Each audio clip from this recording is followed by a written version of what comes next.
Perkenalkan, saya Putu Devi Pranyani dari kelas 3A Pendidikan Biologi Undiksa. Pada video kali ini, saya akan menampilkan materi tentang salah satu komponen terpenting dalam tubuh kita, yaitu darah.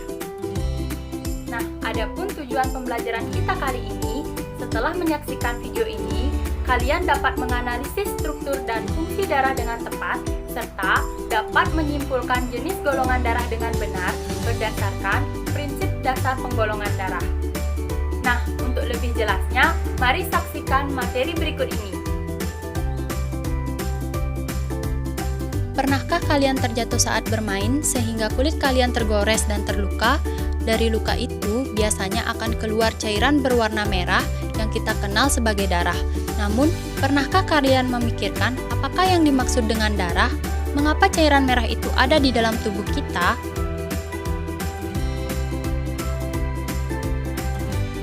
Darah merupakan komponen penyusun tubuh yang memegang peranan amat penting. Perlu kalian ketahui, darah itu bukanlah benda mati layaknya air, tapi darah merupakan jaringan hidup yang beredar dalam tubuh melalui pembuluh darah. Darah merupakan salah satu jenis jaringan ikat dalam tubuh yang memiliki sifat istimewa karena merupakan satu-satunya jaringan ikat yang berwujud cair. Selain itu, darah juga bukan cairan biasa karena ia tersusun atas komponen sel-sel yang hidup dan cairan interseluler. Di dalam tubuh, darah berperan sebagai media untuk transportasi zat dari satu organ ke organ lainnya.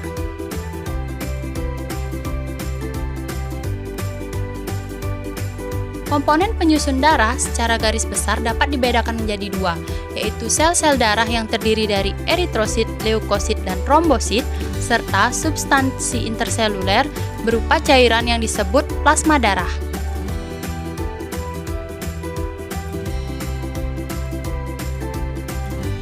Semua komponen tersebut dapat diamati apabila sampel darah disentrifugasi, sehingga komponen penyusunnya akan terpisah dan mudah dibedakan.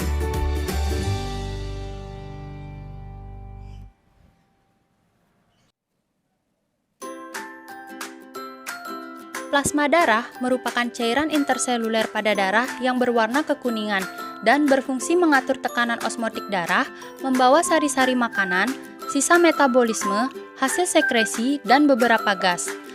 Adapun komponen yang menyusun plasma darah yaitu 90% air dan 10% substansi terlarut berupa protein darah sebanyak 8%, garam mineral sebanyak 0,9%, serta bahan organik sebanyak 0,1%. Eritrosit atau sel darah merah merupakan sel darah yang berbentuk cakram bikonkav tanpa nukleus dengan bagian pinggirannya yang tebal, bagian tengah yang memipih, dan berukuran diameter sekitar 8 mikron. Eritrosit ini bersifat fleksibel sehingga ia mudah beradaptasi dengan ukuran pembuluh darah yang dilaluinya. Plasma lema dari eritrosit terdiri atas 90% lipid, 10% karbohidrat, dan 50% protein. Pada sitoplasmanya terdapat hemoglobin yang menunjang fungsi dari eritrosit itu sendiri, yaitu pengangkutan gas berupa oksigen dan karbon dioksida. Eritrosit ini memiliki fungsi dalam mengangkut oksigen dan menjaga asam basah. Leukosit atau sel darah putih merupakan sel darah yang memiliki ciri-ciri yaitu adanya nukleus dan sitoplasma. Bentuk selnya kadangkala tidak tetap karena memiliki sifat amoeboid. Leukosit ini merupakan sel darah yang memiliki peran penting dalam sistem pertahanan tubuh. Adapun leukosit memiliki sifat spesial yaitu karena ia dapat bergerak aktif atau mobile, yang meliputi dapat menerobos keluar dari sel atau jaringan, dapat bergerak bebas, sangat peka terhadap keberadaan zat kimia, dan dapat memakan benda asing yang dapat berbahaya bagi tubuh. Berdasarkan ada tidaknya granula spesifik pada sitoplasmanya, leukosit dapat dibedakan menjadi dua, yaitu agranulosit yang tidak memiliki granula spesifik dalam sitoplasmanya, dan granulosit yang memiliki granula spesifik pada sitoplasmanya. Kelima jenis sel leukosit ini, baik monosit, limfosit, neutrofil, basofil, maupun eosinofil memiliki perannya masing-masing. Namun, pada intinya mereka adalah agen pertahanan tubuh yang akan melindungi tubuh dari serangan benda-benda asing yang bersifat merugikan, misalnya infeksi dari mikroorganisme patogen. Yang terakhir ada trombosit.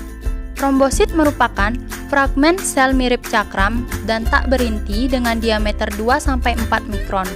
Trombosit berasal dari fragmentasi di ujung prosesus sitoplasma yang terjulur dari sel poliploid raksasa yang disebut megakariosit, di mana sel ini terdapat dalam sumsum tulang. Trombosit umumnya hanya berumur 8 hari setelah masuk ke peredaran darah, dan ia memegang peranan penting dalam proses pembekuan darah. Seperti yang sudah dikatakan sebelumnya, darah merupakan komponen esensial yang memegang peranan penting dalam tubuh. Fungsi darah diantaranya yaitu mengangkut material di dalam tubuh seperti nutrisi, gas, dan sisa metabolisme dari satu organ ke organ lain, mengatur suhu tubuh agar tetap stabil, mempertahankan tubuh dari serangan benda asing dan patogen, mengatur keseimbangan dan pH cairan dalam tubuh, serta menutup luka dengan proses pembekuan darah.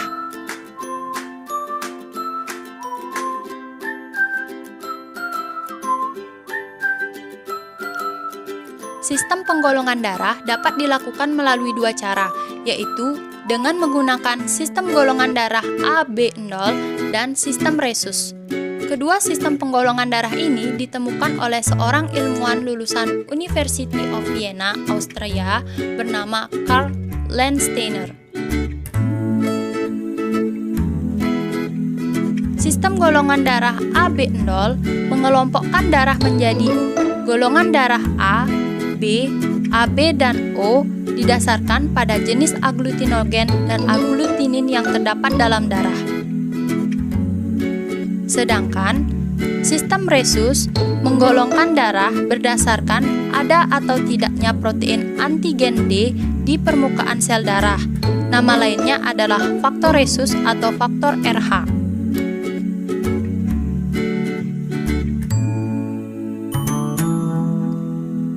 Informasi mengenai jenis golongan darah yang kita miliki akan sangat dibutuhkan dalam berbagai bidang. Namun, pemanfaatannya yang paling penting adalah dalam bidang kesehatan atau medis. Demikianlah materi tentang darah. Sekarang, mari lakukan evaluasi untuk mengetahui sejauh mana pemahaman kalian mengenai darah.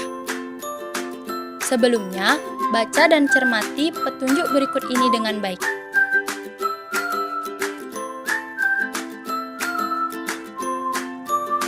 Kemudian, jawablah soal-soal berikut ini dengan tepat.